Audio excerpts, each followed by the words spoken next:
Avis vascular centre మన దేశంలోనే the best varicose vein hospital. నమస్తే అమ్మా. నమస్తే అమ్మా. అమ్మా, ఆడవారు వంటింట్లో చెయ్యకూడని పనులు, ఈ పనులు అసలు చేయకూడదు, అలా ఏమన్నా ఉన్నాయా? ఆడవాళ్లే కాదమ్మా, ఎవరు కూడా చేయకూడని పనులు అంటే కొన్ని ఎందుకు ఆడవాళ్ళు అన్నానంటే వంటిల్లుకి మనమే కాబట్టి మన పోనీ చేతుల్లోనే వంటింట్లో ఉంటుంది కాదు, వంట చేసేది మనమే అయినా అందులో ప్రవేశించే వాళ్ళు చాలా మంది అందరూ ఉన్నారు. ఉంటారు కదా. అంచేత వంటింట్లో ఎట్టి పరిస్థితుల్లో చేయకూడని పనులు ఏమిటి అంటే అమ్మా, తల దువ్వుకోవడం, గోళ్లు తీయడం, ఉమ్, ఇట్లాంటి పనులు చేయకూడదు. అసలు ఎవరు చేయకూడదు. అమ్మా. ఆ తల దువ్వుకున్నారంటే వెంట్రుకలు పడతాయి కదా, అవి ఆహార పదార్థాల్లో ఆహార పదార్థాల్లో పడతాయి. అవి ఒక పట్టాన అరగవు, ఆరోగ్యానికి చాలా చెడు, విషంగా టాక్సిన్స్ గా మారిపోతాయి. టాక్సిన్స్ గా మారడానికన్నా ముందు ఏం జరుగుతాయంటే ఒక పట్టాన అరగవు గనక పెద్ద పెద్ద చాలా అందమైన బలమైన ఒత్తైన వెంట్రుకలు అంటారే, అట్లాంటివి గనక ఉన్నట్టయితే వెళ్ళిపోయి లోపల చుట్టలు చుట్టుకుని రకరకాలుగా ఆ అన్నకోశానికి ఇబ్బంది కలిగిస్తాయి. అది ఎప్పటికో అన్నరసాలకి కరిగి 20 రోజులకు ఎన్నాళ్ళకో కావచ్చు, నాకు సరిగ్గా లెక్క చెప్పలేను కానీ అప్పటికి కానీ క్లారిటీ మొత్తం దారి శుభ్రపడదు. దారి శుభ్రపడ్డా కానీ టాక్సిన్స్ అయితే వస్తాయి కదా.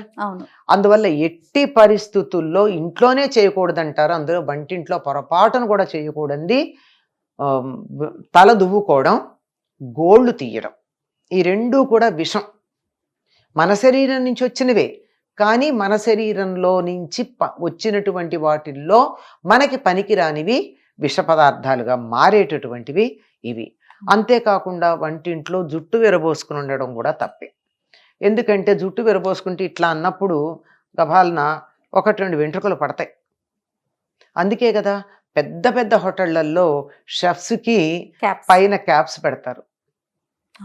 ఎందుకు పెడతారు?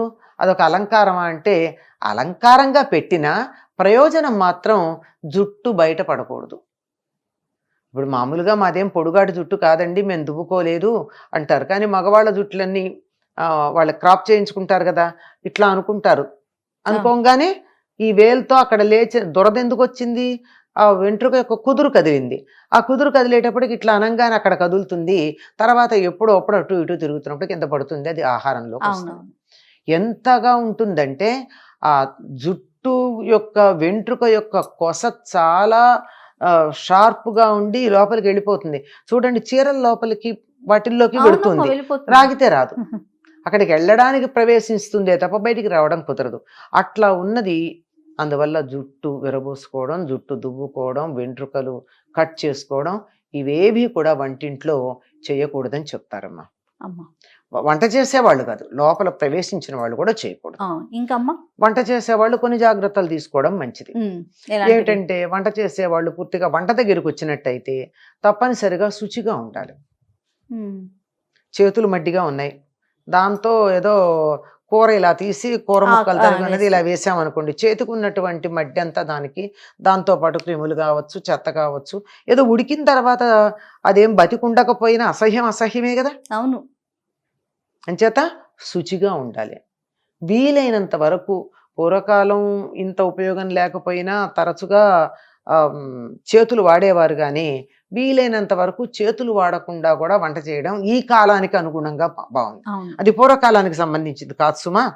అప్పటి శుభ్రతలు వేరు, అప్పటి వ్యక్తులు వాళ్ళు పాటించినటువంటి వంట చేసేప్పుడు పాటించిన నియమాలు, శుచి శుభ్రతలు ఇప్పుడు మనం పాటించలేకపోతున్నాం. చాలా కఠినంగా ఉండేయమ్మా. చాలా తడి బట్టతో వంట చేసేవారమ్మా. స్నానం చేయందే వంటింట్లో అసలు పొయ్యి వెలిగించేవాళ్ళు కాదు. అట్లాంటప్పుడు అంత శుచిగా ఉన్నటువంటి వాళ్ళకి ఇప్పుడు మనం ఎట్లా పడితే అట్లా వచ్చి వంటింటో చేసే వాళ్ళకి ఈ నియమాలు పాటించాలి కదా. కనుక వీలైనంత వరకు శుచిగా ఉండే ప్రయత్నం చేయాలి. తర్వాత ఆ మధ్య ఎప్పుడో చెప్పారు, అందరూ శానిటైజర్స్ వాడి వంట చేస్తున్నారు. శానిటైజర్స్ వాడి వంట చేయడం అన్నది ఈ కాలంలో ఒకప్పుడు శానిటైజర్ వాడమన్నారు కానీ వంట చేసేప్పుడు వాడకూడదు. ఎందుకంటే అది ఆ వేడికి అదంతా కూడా మాడిపోయినట్టు అవుతుంది. తర్వాత దానిలోంచి కెమికల్స్ వంటలో కూడా పడేటటువంటి ప్రమాదం ఉంది కనుక అది కూడా చేయకూడదు. వీలైనంత వరకు బట్టలు కాస్త దగ్గర పెట్టుకోవాలి. అంటే కొంగి ఇలా విసిరేయడం ఉన్నదనుకోండి, ఇటు వస్తూ ఉండగా టప్పునట తగిలితే చున్నీలు కానీ ఆడవాళ్ళు చీరలు కట్టుకుంటే చీర కొంగు కానీ చున్నీ కొంగు కానీ దోపుకుని ఉండడం చాలా మంచిది. ఎందుకంటే ఒక పని చేస్తున్నాం అనడానికి కొంగు దోపడం చాలా, నడుం కట్టడం అని ఒక అవును. పదం వాడతారు. నడుం కట్ట మగవాళ్ళు భుజాన వేసుకున్నటువంటి కండువాని ఇలా నడువుకు కట్టుకుంటారు, అంటే మేము పనిలో పడ్డామని రెడీ అని. అర్థం. అలాగే ఆడవాళ్ళు అయినట్టయితే కొంగు దోపుతారు. వేణింజొల్లము బట్టి సంఘటిత నీవి బంధయ్యి అని సత్యభామాదేవి యుద్ధానికి వెళ్ళేప్పుడు కూడా జుట్టు ముడేసేసిందిట. అప్పటిదాకా జడలాగా ఉంది, విరబోసుకోరా, అమ్మా. జడలాగా ఉంది. ఆ జడని ముడేసింది, ముడేసి ఈ చక్కగా బట్ట కట్టు గట్టిగా కట్టుకుని బయలుదేరింది. అంచేత అలా ఉండాలి. అంతేకాకుండా వీలైనంత వరకు వంటగదిలో వంట చేసేటటువంటి వాళ్ళు సింథటిక్స్ వాడకండి. వాడితే మనకే ప్రమాదం. ఏమాత్రం కొంచెం వేడి దరిదాపుల్లో తగిలితే కూడా వంటుకుంటాయి. చాలా ప్రమాదం. ఎంత ప్రమాదం అండి. చాలా వరకు ఆడవాళ్ళకు వచ్చే బర్న్ యాక్సిడెంట్స్ అన్నీ కూడా polyester or nylon or terylene ఏవో రకరకాలు ఉన్నాయి కదా ఇప్పుడు. ఇంకా చాలా మోడల్స్ వచ్చాయి. అటువంటి చీరలు కట్టుకుని వంటింట్లోకి వెళ్ళడం వల్ల వాళ్ళకి ఎక్కడో అక్కడ కొంగు ఇటు తిరిగినప్పుడో అటు తిరిగినప్పుడో జరిగేటటువంటి ప్రమాదం ఉంది. అలాగే జుట్టు జడలు కూడా పొడుగ్గా ఉన్నటువంటి వాళ్ళు కూడా వీలైతే వంటింట్లో ముడేసుకోవాలి. లేదు సత్యభామ జడంత జడ ఉందనుకుందాం, సంతోషమే. కానీ వంటింట్లో ఇట్లా తిరిగారనుకోండి, వెళ్ళి అక్కడ తగిలితే చిన్న చిన్న వంటిళ్ళు ఇప్పుడు పూర్వలాగంగా కాదు. అందువల్ల ఈ జాగ్రత్తలు పాటించటం చాలా అవసరం అమ్మా. జాగ్రత్తలు, నియమాలమ్మా. నియమాలకేముందమ్మా, శుచిగా ఉండాలి. వంట చేసేటప్పుడు తినే వాళ్ళ మీద ప్రేమతో చేయాలమ్మా, అది నియమం.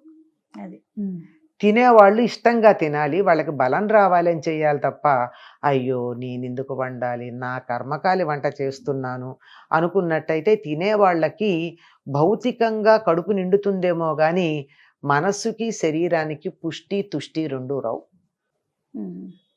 శ్రద్ధ పెట్టాలి, దాని మీదే దృష్టి పెట్టి వంట చేయాలి. వంట చేసేప్పుడు వంట మీద దృష్టి పెట్టాలి. ఏదో సెల్ ఫోన్లు అస్సలు వాడకూడదు వంటింట్లో. అది ఉంటే రెండు రకాల ప్రమాదం. ఒకటి అవి పేలిపోయే ప్రమాదం ఉంది, రెండోది మనం పేలిపోయే ప్రమాదం ఉందంటే అది వింటూ ఒకదానికొకటి చేసేస్తాం. కరెక్ట్. అందువల్ల ఇలాంటివి ఎవరికి వాళ్ళకే అర్థమవుతూ ఉంటుంది ఏం చేయాలన్నది, చేస్తూ ఉండాలి. వీలైనంత వరకు స్నానం చేస్తే వంట మంచిది. అంటే పొద్దున్నే టీలు పెట్టుకోవడానికి కాఫీలు పెట్టుకోవడానికి కూడా స్నానం చేసి చెయ్యాలంటే ఈ కాలంలో కుదరకపోవచ్చు చాలా మందికి, అంతే కదా. కుదరకపోవచ్చు. కనీసం మనం తినే ఆహారమైనా దాన్ని కొంత శుచిగా మనం శుచిగా ఉండి చేస్తే మంచిది. ఎందువల్లంటే పడుకున్నప్పుడు ఎక్కువ మెటాబాలిక్ యాక్టివిటీ జరిగి శరీరంలోంచి వ్యర్థాలన్నీ బయటకు వస్తాయి. కళ్ళల్లో పుసులు తగ్గించి మనం గమనిస్తాం. కాలకృత్యాలు కూడా తీర్చుకోవడం పొద్దున్నే అవుతుంది. అలాగే స్వేద గ్రంథులన్నింటిలో నుంచి చెమట వస్తుంది. ఇవన్నీ ఉండి వంట చేసిన దానికన్నా ఒక్కసారి స్నానం చేసి ఉతికిన బట్ట కట్టుకుని చేస్తే చాలా బాగుంటుంది. మడి అలాంటి పదాలు అక్కర్లా, శుభ్రమైనటువంటి వస్త్రం. దీంతో పాటు ఇంకేం పాటించాలి? అమ్మా నేను శుచిగా ఉంటే సరిపోయిందా? మరి నాతో పాటుగా నేను వంట గట్టే వాడుతున్నాం అందరం. వంటగట్టు శుభ్రంగా ఉండాలి కదా, వంట చేసే స్టవ్ బాగుండాలి కదా. స్టవ్ బాగుండకపోతే ఏమవుతుంది, ఇవాళ శుచిగా లేదనుకుంటున్నాం కానీ రేపు పొద్దున్న నిండిపోయి మంట సరిగ్గా రాదు, మనకే ఇబ్బంది. వంట గట్టు శుచిగా ఉండాలి, స్టవ్ శుచిగా ఉండాలి, అవి తుడిచేటటువంటి బట్టలు కూడా బాగుండాలండి. చాలా మంది అక్కడ అశ్రద్ధ చేస్తారు. నేను బాగున్నాను అన్నీ బాగున్నాయి, అది తుడుస్తూనే ఉంటారు. ఆ బట్టతో అదే బట్ట మళ్ళీ వాడతారు. అలా కాకుండా అవునమ్మా అదే బట్ట వాడతారు. ముందు మనం కట్టుకునే బట్టలు ఎంత శుచిగా ఉతుక్కుంటామో కాళ్ళు తుడుచుకునే పట్టాలు కానీ లేకపోతే దులిపే బట్టలు కానీ వంటగదిలో వాడేటటువంటి చేతి కింద వాడేటటువంటి బట్టలు కానీ అవి కూడా అంత శుచిగా పెట్టుకోవాలమ్మా.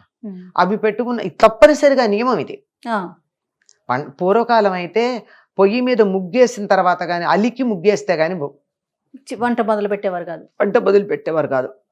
ఇప్పటికి కూడా ప్రతిరోజు పొయ్యి ముందు రోజు వంతంతా అయిపోయిన తర్వాత స్టవ్ కడుగు అక్కడ పెట్టి దాని మీద చాక్ పీస్తో 2 గీతలు గీస్తే గానీ పొయ్యి వెలిగించిన వాళ్ళు ఈనాటికి కూడా చాలా మంది ఉన్నారు. మరి శుచి అంటే అంత శౌచం ఉండాల్సిందే. మరి ఇంత బాగా చేసుకున్నాక నిన్న మడ్డిగా ఉన్న బట్ట తెచ్చి దాంతో దుడిస్తే ఉపయోగం తొడవక లేదు. ముందు ఎక్కువ శుచిగా ఉంది అది. కాబట్టి ఇలాంటి చిన్న చిన్న జాగ్రత్తలు పాటించాలి. చిన్న జాగ్రత్తలు అసలు నిజానికి చిన్నవే చాలా పెద్దవమ్మ. అవునమ్మా, చిన్నవి పాటిస్తేనే పెద్ద ఫలితాలు ఉన్నాయి. తప్పకుండా. నమస్తే అమ్మా. నమస్తే అమ్మ.